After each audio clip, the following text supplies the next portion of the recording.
आप भटक ही नहीं सकते अगर आपने डर, शर्म और चिंता को खत्म कर दिया। इन 3 शत्रुओं को कैसे खत्म करना है, यही हम आज एक गौतम बुद्ध की अद्भुत कहानी के माध्यम से जानेंगे। तो चलिए शुरुआत करते हैं। एक समय की बात है, एक नगर में एक व्यापारी रहता था।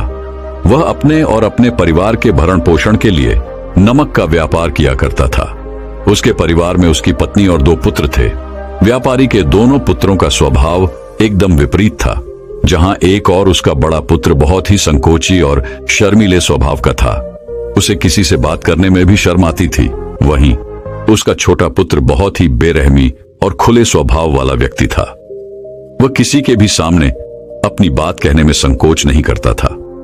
लोग अक्सर बड़े पुत्र को भोला और बेवकूफ समझते थे और कई बार तो लोग उसके इस भोले और संकोची स्वभाव का फायदा भी उठा लेते थे, लेकिन वह पलटकर कभी किसी को कुछ नहीं कहता था।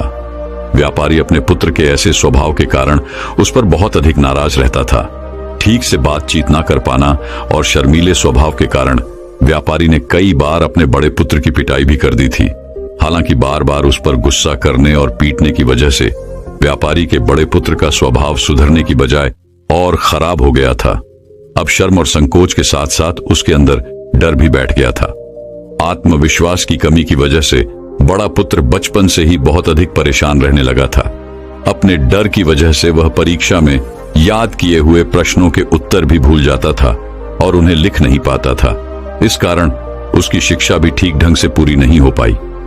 बड़ा पुत्र जब जवान हो गया तो व्यापारी ने उसे अपने साथ व्यापार में हाथ बटाने के लिए कहा। अपने पिता के प्रति डर के कारण वह व्यापार में उनका हाथ बटाने के लिए तैयार हो गया, लेकिन वह व्यापार में कई बार ऐसी गलतियां कर देता था जिससे व्यापारी उस पर बहुत अधिक क्रोधित हो जाता था। एक दिन की बात है, व्यापारी किसी काम से शहर गया हुआ था और उस दिन दुकान पर उसका बड़ा पुत्र बैठा हुआ था। तभी कुछ लोग आए और उन्होंने बड़े पुत्र से कहा कि हमें तुम्हारे पिता ने भेजा है और उनका यह संदेश है कि इस समय दुकान में जितनी भी नमक की बोरियां रखी हुई हैं वो सब हमें दे दो। तुम्हारे पिता ने नमक की सभी गोलियों को शहर मंगवाया है। व्यापारी का पुत्र उनसे प्रश्न पूछने की हिम्मत जुटा ही रहा था कि वे दोनों आदमी दुकान के अंदर घुस गए और वहां जितनी भी नमक की बोरियां रखी हुई थी उन सबको अपनी घोड़ा गाड़ी में रखा और लेकर जाने लगे। व्यापारी के पुत्र ने उन्हें रोकने का प्रयास किया, लेकिन संकोच और डर के कारण वह उनसे कुछ कह नहीं पाया। उसने मन ही मन सोचा कि अगर मैं इन्हें नमक ले जाने से रोकता हूं तो पिताजी मुझ पर नाराज होंगे। कुछ दिनों बाद जब व्यापारी शहर से वापस आया तो दुकान को खाली देखकर उसने अपने पुत्र से पूछा, नमक की बोरियां कहां गई? यह दुकान इतना खाली खाली क्यों है? तब बड़े पुत्र ने सहमी हुई आवाज में कहा, कुछ लोग दुकान पर आए थे और उन्होंने मुझसे कहा कि आपने नमक की सारी बोरियों को शहर मंगवाया है, और फिर वह दुकान की सारी बोरियों को निकालकर लेकर चले गए। यह सुनते ही व्यापारी ने अपना सिर पीट लिया। उसने पुत्र को दुकान से धक्का देकर बाहर निकालते हुए कहा, मंद बुद्धि, तू मूर्ख का मूर्ख ही रह जाएगा। वह लोग तुझे बेवकूफ बनाकर सारा सामान लूट ले गए। तूने मेरा बहुत भारी नुकसान करवा दिया है। अब यहां से चला जा और घर वापस मत आना। अगर तू वापस आया तो मैं मार मार कर तेरी जब खींच लूंगा। व्यापारी का पुत्र इस घटना से बहुत दुखी हुआ। एक बार फिर उसके संकोची स्वभाव की वजह से उसके पिता उस पर और अधिक नाराज हो गए थे और साथ ही व्यापार में इतना भारी नुकसान हो गया था। उस समय नगर के कई लोग व्यापारी के पुत्र पर हंस रहे थे और उसका मजाक उड़ा रहे थे, जिससे उसे खुद पर बहुत अधिक शर्मिंदगी महसूस हो रही थी। यही वह समय था जब उसने मान लिया कि अब उसका कुछ नहीं हो सकता। वह हमेशा मूर्ख का मूर्ख ही रह जाएगा और इस समाज में रह रहे लोगों के साथ कदम से कदम मिलाकर कभी नहीं चल पाएगा। यही सब सोचता हुआ व्यापारी का पुत्र नगर से बाहर आ गया और एक नदी के किनारे बैठकर खूब रोया। गहरे पानी को देखकर उसके मन में विचार आया कि अब उसके जिंदा रहने का कोई फायदा नहीं है। उसने निश्चय कर लिया कि आज इस नदी में डूबकर वह खुद को समाप्त कर लेगा। असफल जीवन जीने से अच्छा है कि वह खुद को समाप्त कर ले। उसने जैसे ही नदी में छलांग लगाई और डूबने लगा तो उसी नदी में स्नान कर रहे एक बौद्ध भिक्षु ने उसे बचा लिया और नदी से निकालकर बाहर ले आए। व्यापारी का पुत्र बौद्ध भिक्षु पर नाराज होने लगा और कहने लगा कि आपने मुझे क्यों बचाया? मैं इस असफल जीवन को जीना नहीं चाहता। बौद्ध भिक्षु ने उसे समझाते हुए कहा कि जीवन एक ही बार मिला है और अगर तुम जीवित ही नहीं रहोगे तो असफलता को खत्म करके सफल कैसे बनोगे। तब व्यापारी के पुत्र ने कहा कि मेरे जीवन में बहुत अधिक समस्याएं हैं और ये समस्याएं मेरे शर्मीले और संकोची स्वभाव की वजह से है। मैंने अपने डर और संकोच की वजह से अपने पिता का भारी नुकसान करवा दिया है। मैं एक अच्छा पुत्र नहीं हूं। अपने भयभीत स्वभाव के कारण मैं ठीक से शिक्षा भी ग्रहण नहीं कर सका। सारे नगरवासी मुझे मूर्ख समझते हैं। क्या किसी मूर्ख को इस दुनिया में जीने का अधिकार है? तब बौद्धिक अक्षों ने कहा कि तुम्हारे इस प्रश्न का उत्तर तो मेरे गुरु ही देंगे। चलो मैं तुम्हें अपने गुरु के पास ले चलता हूं। व्यापारी के पुत्र ने कहा वह किसी से बात नहीं करना चाहता। आज वह अपना जीवन समाप्त करके ही मानेगा। किंतु बौद्ध भिक्षुओं के बार बार समझाने पर वह उनके साथ चलने और उनके गुरु से मिलने को तैयार हो गया। बौद्ध भिक्षु व्यापारी के पुत्र को आश्रम की ओर लेकर गए। वहां पर व्यापारी के पुत्र ने देखा कि एक महात्मा पेड़ के नीचे ध्यान मग्न अवस्था में बैठे हुए हैं। तभी बौद्ध भिक्षु ने उन महात्मा की ओर इशारा करते हुए कहा, यह हमारे गुरु गौतम बुद्ध है। दोनों ने गौतम बुद्ध को प्रणाम किया। बुद्ध ने उत्तर में एक मुस्कुराहट के साथ अपना हाथ उठा दिया। वह नौजवान वहीं पर बैठ गया और बुद्ध को देखकर जोर जोर से रोने लगा। गौतम बुद्ध ने उससे रोने का कारण पूछा। तब उसने कहा कि अब आप ही मेरी आखिरी उम्मीद है। यदि आप मेरी समस्या का समाधान नहीं करेंगे तो मेरा यह जीवन समाप्त हो जाएगा। गौतम बुद्ध ने व्यापारी के पुत्र से उसकी समस्या बताने को कहा।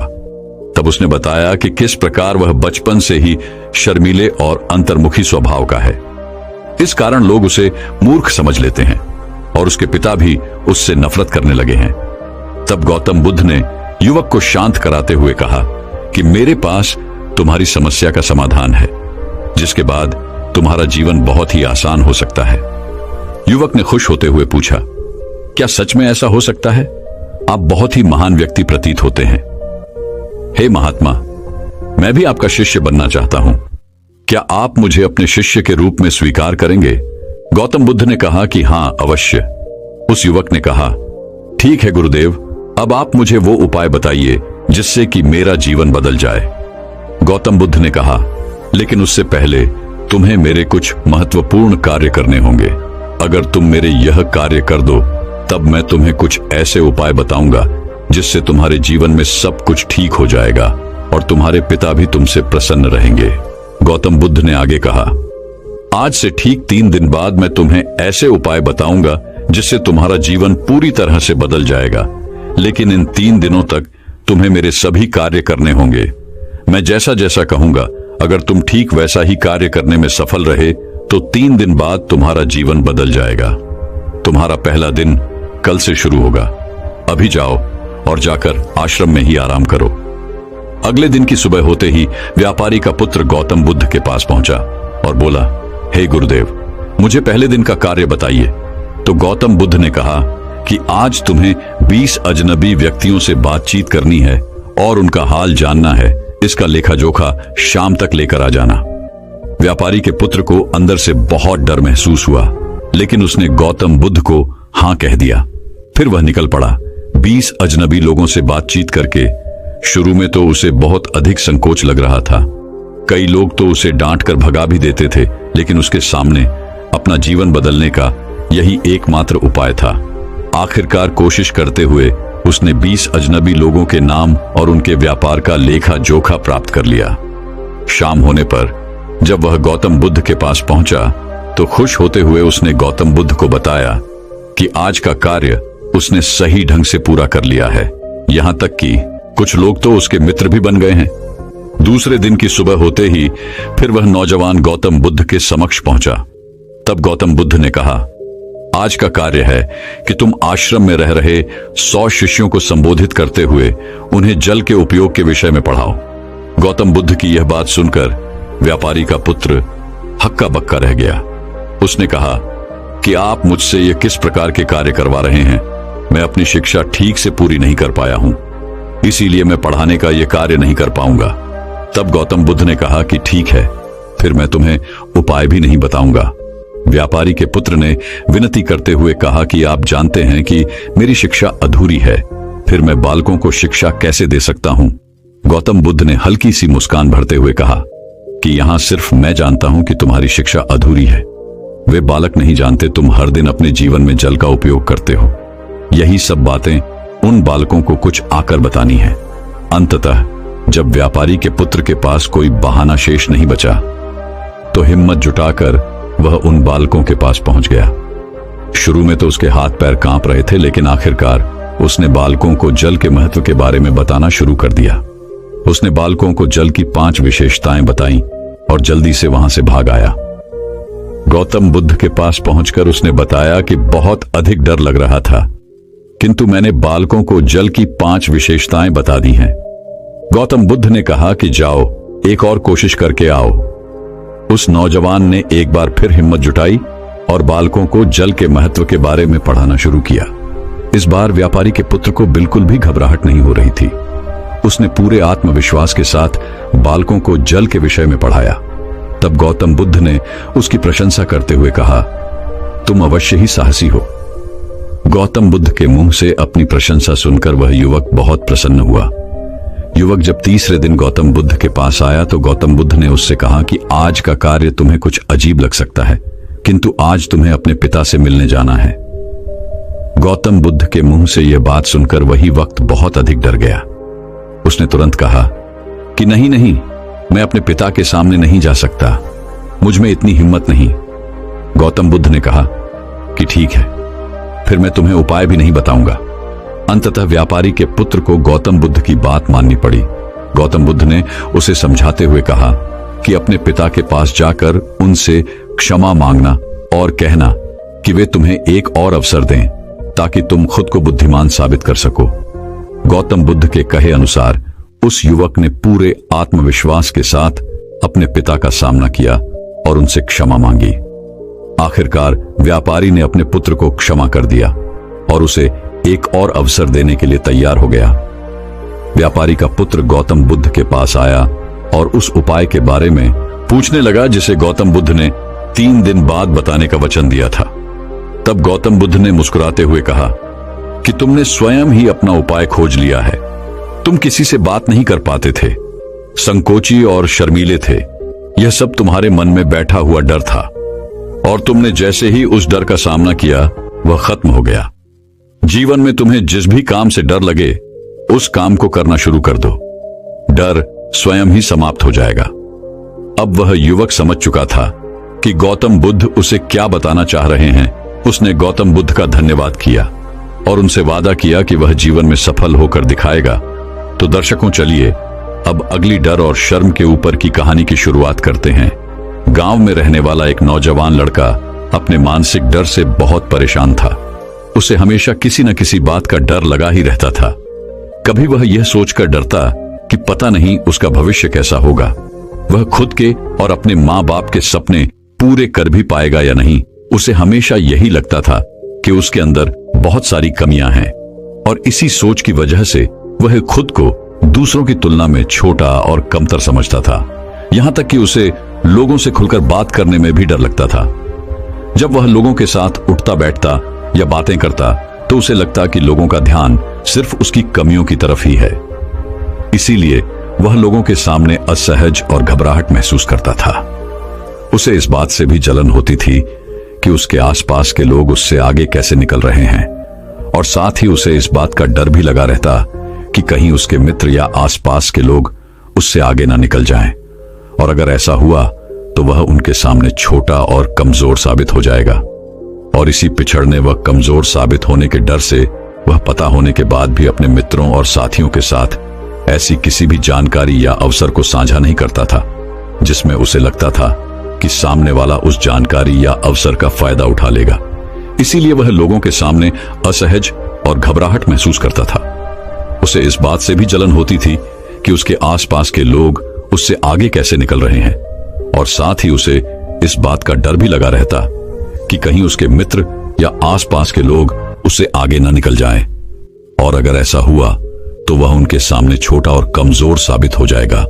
और इसी पिछड़ने व कमजोर साबित होने के डर से वह पता होने के बाद भी अपने मित्रों और साथियों के साथ ऐसी किसी भी जानकारी या अवसर को साझा नहीं करता था जिसमें उसे लगता था कि सामने वाला उस जानकारी या अवसर का फायदा उठाकर उसे आगे निकल जाएगा। वह मानसिक रूप से इतना भयभीत और कमजोर हो चुका था कि उसे दूसरे लोगों को असफल होता हुआ देखकर खुशी मिलती थी।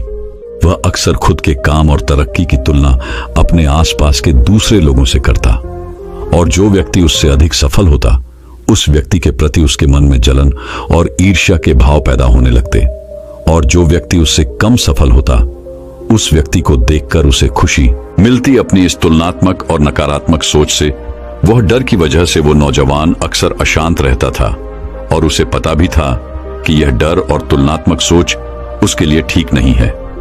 यह उसे पीछे की ओर खींच रही है, लेकिन फिर भी बहुत कोशिश करने के बाद भी वह अपने इस मानसिक डर और नकारात्मक सोचने की आदत को छोड़ नहीं पा रहा था, और समय के साथ उसका यह डर और भी अधिक बढ़ता जा रहा था, जिससे वह और भी अधिक चिंता और तनाव से घिरता जा रहा था, लेकिन कुछ भी कर नहीं पा रहा था।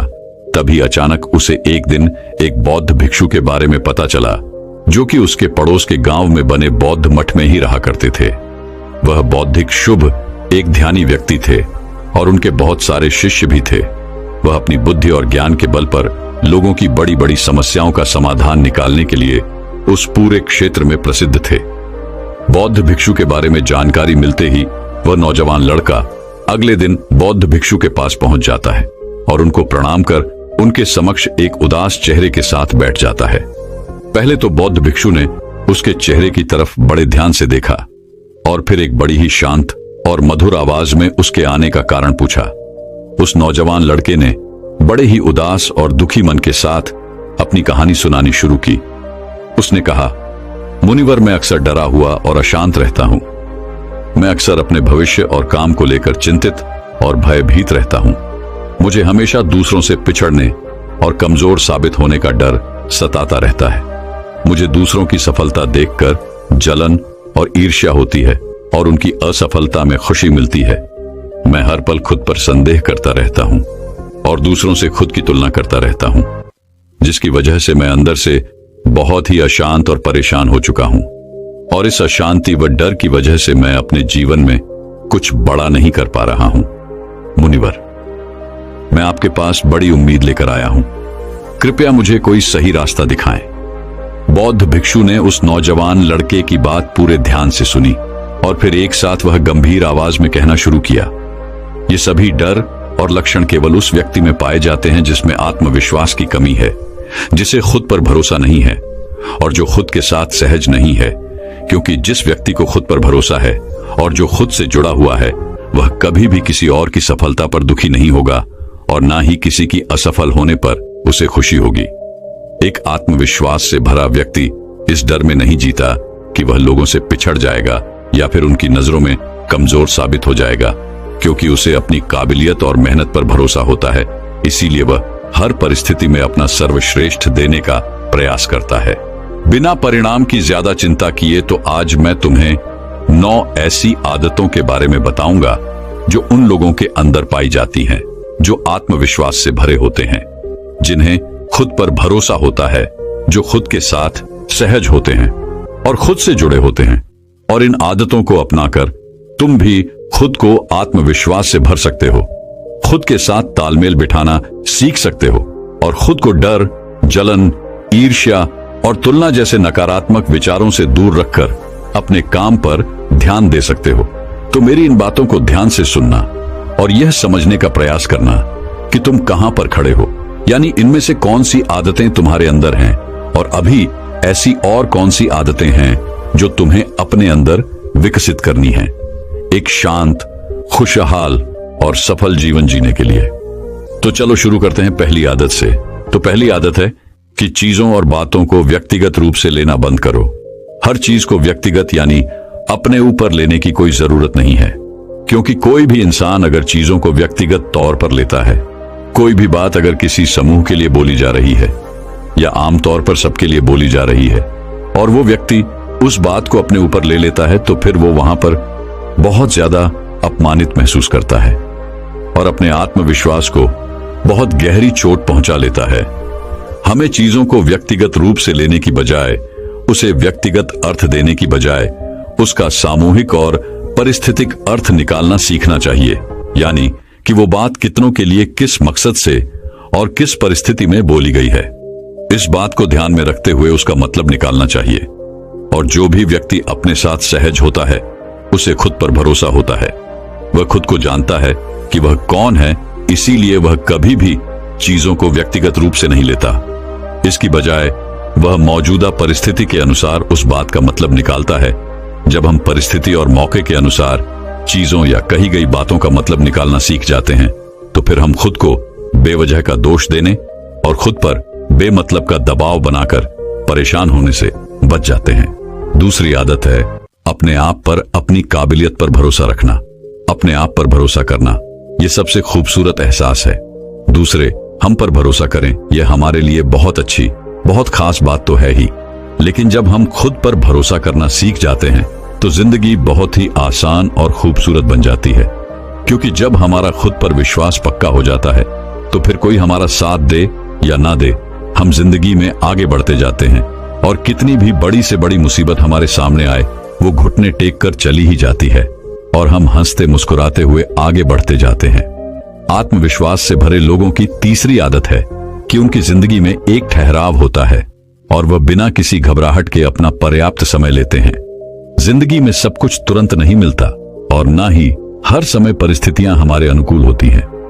ऐसा नहीं होता कि सब कुछ एकदम से और तुरंत हो जाएगा। कई बार ऐसा होता है कि हमें रुकने की जरूरत पड़ती है। चीजों को अच्छे से समझने और करने के लिए थोड़े ठहराव की जरूरत पड़ती है। और इस बीच यह जो समय लगता है, इसमें ज्यादातर लोग अपना धैर्य खो देते हैं। लेकिन जो मजबूत इंसान होगा, जो अपने साथ सहज होगा, उसमें यह खासियत होगी कि वह थोड़ा सा समय लेगा, लेकिन उसे भरोसा होगा कि जो समय वह ले रहा है या जो समय उस काम में लग रहा है, वह वास्तव में उसे और उसकी जिंदगी को बेहतर बना रहा है। तो वो इंसान खुशी खुशी अपना समय लेगा, इंतजार करेगा और विचलित हुआ, परेशान होने की बजाय उसके अंदर बहुत सारा धैर्य और आभार होगा कि चलो चीजें कम से कम बेहतर तो हो रही है। तो वो समय की कद्र करेगा, अपने अंदर शांति बनाए रखेगा और समय बहुत ही अच्छे से और शांति से बीत जाएगा। आत्मविश्वास से भरे और मानसिक रूप से मजबूत लोगों की चौथी आदत है कि वो दूसरों को भी आगे बढ़ाने में विश्वास करते हैं। एक मजबूत इंसान ही दूसरे को भी आगे बढ़ा सकता है, उसे ऊंचा उठा सकता है, उसे कुछ सिखा सकता है। जो इंसान खुद में मजबूत होता है, खुद को पसंद करता है, खुद के साथ सहज होता है, संतुष्ट होता है, वही इंसान दूसरों की मदद कर सकता है। लेकिन जो खुद ही बेचारा है, खुद ही कमजोर है, स्वयं से संतुष्ट नहीं है, वो क्या दूसरों की मदद करेगा? उसे तो खुद दूसरे लोगों से मदद की जरूरत है। लेकिन जो इंसान खुद पर भरोसा करता है, वह खुद के साथ सहज और संतुष्ट होता है। इसीलिए वह किसी भी प्रकार की जलन, ईर्ष्या या तुलना के चक्कर में नहीं पड़ता। उसे दूसरे लोगों की मदद करने में भी खुशी मिलती है, क्योंकि वह जानता है कि जितना मैं मजबूत हूं, उतना ही अगर कोई और मजबूत बनता है तो मजबूत लोगों का एक समूह बनेगा और सब मिलकर मजबूती से आगे बढ़ेंगे। खुद पर भरोसा करने वाले और मानसिक रूप से मजबूत लोगों की पांचवी आदत है कि वह बिना ज्यादा क्रोधित हुए, बिना अपना आपा खोए, बिना किसी को नुकसान पहुंचाए और बिना डरे अपनी बात को अच्छी तरीके से रखना जानते हैं। क्योंकि ऐसा इंसान अपने साथ सहज और ईमानदार होता है। इसीलिए उसे अपनी गलतियों के बारे में भी पता होता है और यह भी पता होता है कि कहां पर वह निर्दोष है। इसीलिए वह अपनी गलतियों को पूरी विनम्रता से स्वीकार कर लेता है और जब वो सही होता है तो बिना डरे अपना पक्ष लेता है और अपनी बात पूरी मजबूती से रखता है। लेकिन अपनी शालीनता के दायरे में रहते हुए, बिना अपनी मर्यादा खोए, वह इंसान बहुत अच्छी तरीके से अपनी बात को 100 लोगों के सामने रखना हो, 1000 लोगों के सामने या फिर पूरी दुनिया के सामने, वह यह अच्छी तरीके से जानता है कि उसे कब क्या कदम उठाना है। इसी प्रकार से इन लोगों की छठी विशेषता है तो यह लोग मानसिक और भावनात्मक रूप से मजबूत और शक्तिशाली होते हैं। सही मायनों में मजबूत यानी अंदर से शक्तिशाली कौन होता है? जिसे ज्ञान होता है लेकिन उस ज्ञान का कोई घमंड नहीं होता, जिसे सही समय पर सही काम करना आता है, जिसे विनम्र रहना आता है, जिसे दूसरों की मदद करना आता है। वही इंसान वास्तव में शक्तिशाली होता है, स्वतंत्र होता है, आत्मविश्वासी होता है, सफल होता है, संतुष्ट होता है।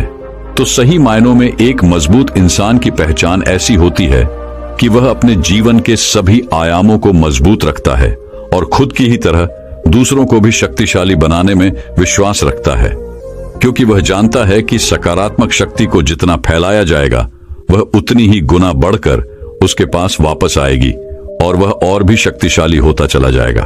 तुम खुद सोचो कि अगर तुम किसी कमजोर लोगों के समूह में रहोगे तो क्या होगा? धीरे धीरे तुम भी कमजोर बन जाओगे। लेकिन अगर तुम शक्तिशाली लोगों का समूह बनाओगे, उनकी शक्ति बढ़ाओगे, तो क्या होगा? धीरे धीरे तुम्हारी भी शक्ति बढ़ती चली जाएगी। तो ऐसे लोग सही मायनों में शक्तिशाली होते हैं।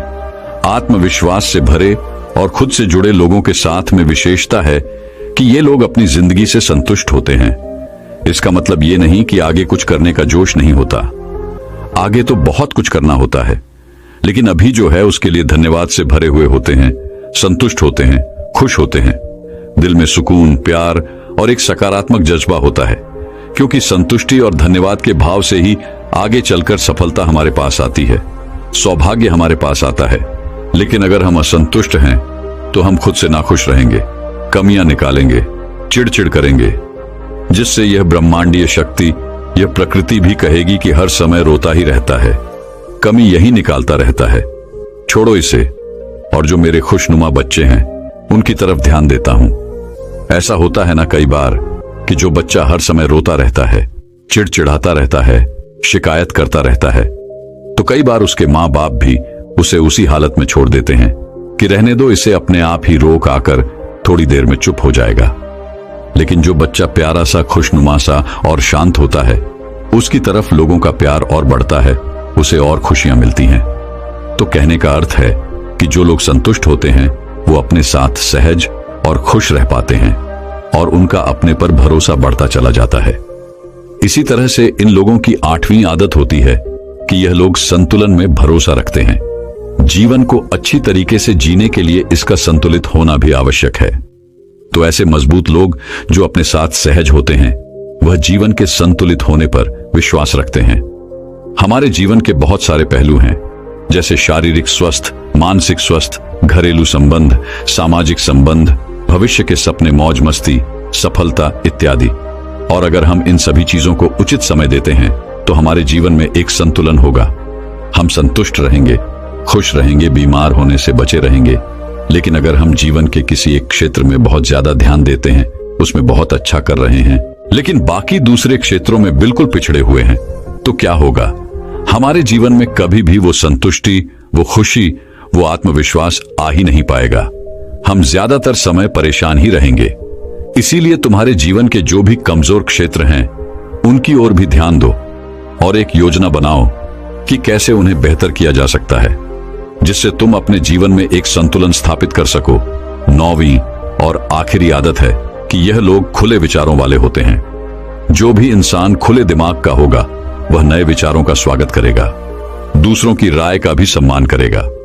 लेकिन जो व्यक्ति खुले विचारों वाला नहीं होगा, बस मैं ही सही हूं, इस अकड़ में दबा जाएगा और अकड़ अकड़ के अपना काम बिगाड़ देगा। दिमाग और दिल का खुला होना बेहद जरूरी है। मैं जैसा हूं वह हूं, लेकिन अगर दूसरा मुझसे अलग है तो इसका मतलब यह थोड़े ना कि वह गलत है। अगर मुझे कोई विशेष चीज पसंद नहीं है, कोई पहनावा पसंद नहीं है, कोई काम करने का तरीका पसंद नहीं है, तो इसका मतलब यह थोड़े ना कि सामने वाले का तरीका गलत ही होगा। तो विचारों का खुला होना बेहद आवश्यक है। नई चीजों को सीखना, चाहे वह कोई काम हो, संस्कृति हो, विचार हो, कला हो, उसका स्वागत करना, उनकी अच्छाई की तारीफ करना, बदलाव को स्वीकार करना, यही सब चीजें होती हैं जो खुले विचारों वाले इंसान की पहचान होती है। लेकिन अगर हम रूढ़िवादी और छोटी सोच में फंस जाते हैं, अंधविश्वास में फंस जाते हैं, अपनी सोच को बदलने के लिए तैयार नहीं होते, अपना नजरिया नहीं बदलते, तो फिर क्या होता है? हम मानसिक रूप से सड़ने लगते हैं। लेकिन जब हम खुलते हैं, नई चीजों का स्वागत करते हैं, तो हम मुस्कुराते हैं, हम पहले से बेहतर बनते हैं, हमारा दिमाग ज्यादा विकसित होता है और हम नई नई चीजें सीख कर आगे बढ़ते रहते हैं, जिससे हमारे जीवन में और खुशियां आती हैं। इतना कहने के बाद बौद्ध भिक्षु थोड़ी देर के लिए रुके और फिर एक हल्की मुस्कान ली और फिर कहा, तो अब तक तुम्हें समझ तो आ ही गया होगा और यह भी अनुमान लगा लिया होगा कि तुम अब भी कहां पर खड़े हो और तुम्हें अपने अंदर क्या क्या बदलाव लाना है। बौद्ध भिक्षुओं के मुंह से यह बात सुनकर उस जवान लड़के ने हां में अपना सिर हिलाया और इस अमूल्य जानकारी के लिए बौद्धिक कक्षों का धन्यवाद कर वहां से चला गया। दोस्तों, मैं उम्मीद करता हूं कि यह कहानी सुनने से आपके जीवन में अच्छे बदलाव आए होंगे। आपको इस वीडियो से क्या सीखने मिला ये कमेंट करके जरूर बताएं और अपने परिवार, दोस्तों या आपके करीबी इंसान के साथ ये कहानी शेयर करके उन्हें भी इस ज्ञान से परिचित करवाएं। बाकी अगर आपको ये वीडियो दिल से अच्छी लगी हो तभी इस वीडियो को लाइक कर देना और आपने अब तक इस चैनल को सब्सक्राइब न किया हो तो चैनल को सब्सक्राइब भी जरूर कर देना। आपका हर दिन शुभ हो और खुशियों से आपका जीवन भरा रहे। धन्यवाद। नमो बुद्धाय।